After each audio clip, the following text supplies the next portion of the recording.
Assalamualaikum warahmatullahi wabarakatuh. Saya Isma Masito Cahaya Mentari, kelas semester 2B, NPM 7420122080 akan mereview materi hukum pidana yang disampaikan oleh Profesor Dr. Hajah Heni Nurayani, SHMH, dan Dr. Muhammad Randi Aridayandi, SHMH.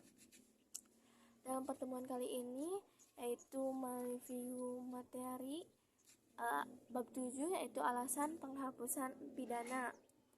Alasan penghapusan pidana yaitu dengan alasan pembenar, yaitu alasan yang meniadakan sifat melawan hukum dari perbuatan sehingga menjadi perbuatan yang dibenarkan. Alasan pembenar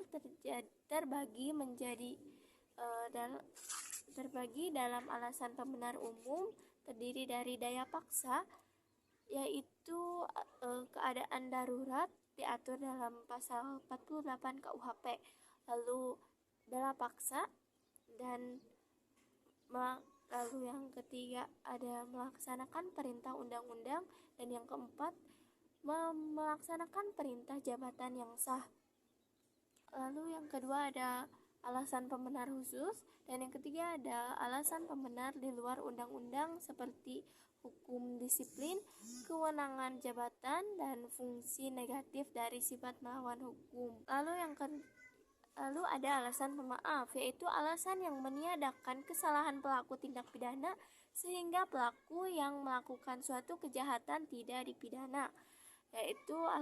Ada alasan pemaaf yang umum,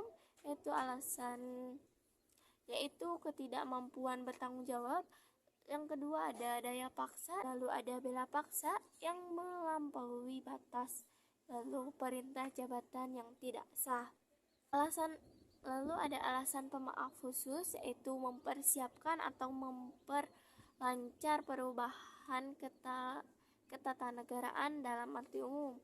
Yang kedua ada penarikan kembali, pembujukan untuk melakukan kejahatan.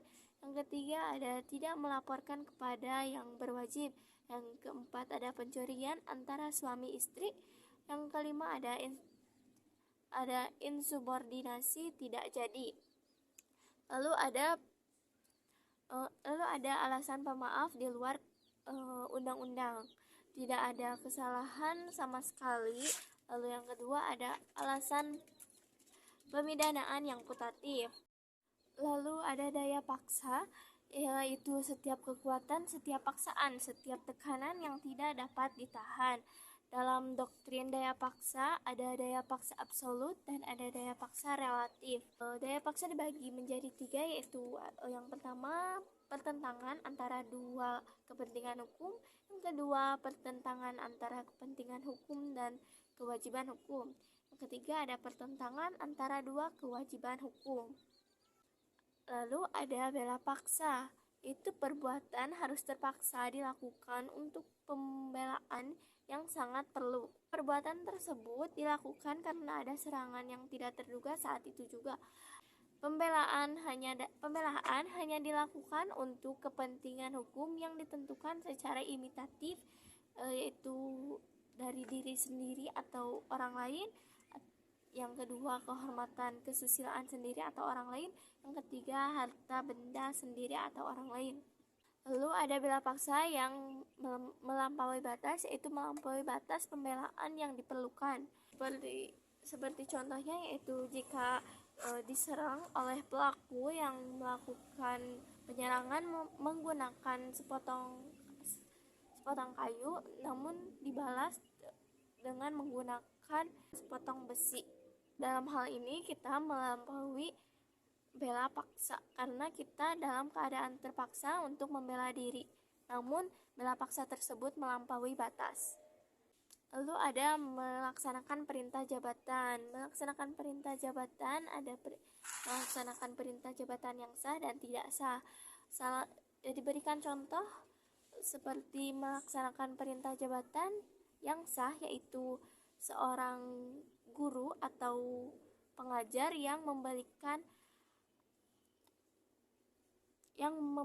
ajaran materi atau ilmunya kepada muridnya, yaitu muridnya di situ sebagai pelajar. Lalu yang tidak sah yaitu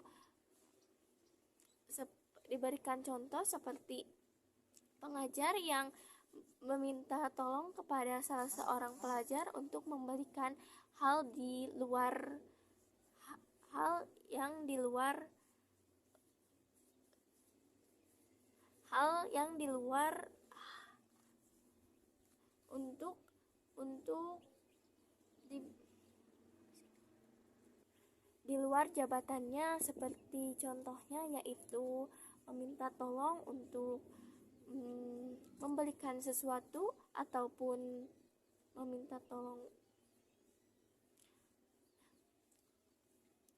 Dalam hal itu pelajar yang dimintai tolong dapat berhak menolak karena hal tersebut merupakan perintah jabatan yang tidak sah.